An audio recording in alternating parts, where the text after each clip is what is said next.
القادر welfare foundation اور justice help line کے اشتراک سے سندھ کے مختلف جیلوں میں جرمانے کی عدم ادائیگی کے باعث قید 76 قیدیوں کو جرمانے کی رقم ادا کرنے کے بعد رہا کر دیا گیا۔ ان قیدیوں کی رہائی Karachi central jail, Malir jail اور سندھ کے مختلف جیلوں سے عمل میں لائی گئی۔ تفصیلات کے مطابق القادر فاؤنڈیشن کے ترجمان نے بتایا کہ اپنی فلاحی سرگرمیوں کا دائرہ کار ملک کی جیلوں سے وسیع کر دیا ہے۔ گزشتہ دنوں فاؤنڈیشن کی جانب سے جرمانے کی عدم ادائیگی کے باعث جیلوں میں قید افراد کی رہائی کے لیے جسٹس ہیلپ لائن کے تحت ایک معاہدہ عمل میں آیا۔ اس معاہدے میں عمل درآمد کرتے ہوئے القادر ویلفیئر فاؤنڈیشن اور جسٹس ہیلپ لائن رمضان المبارک سے قبل 76 قیدیوں کی جرمانے کی رقم ادا کر کے ان کی رہائی کے عمل کو یقینی بنائے گا، جبکہ دونوں اداروں کی جانب سے ان قیدیوں کی رہائی کے لیے 25,96,000 روپے سے زائد ادا کر دیے گئے ہیں۔ Karachi central jail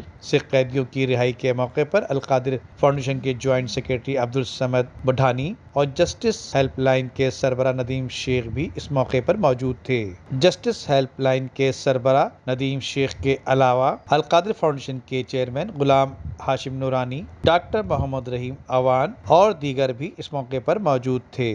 Nadeem Siddiqui, metro 7 Pakistan.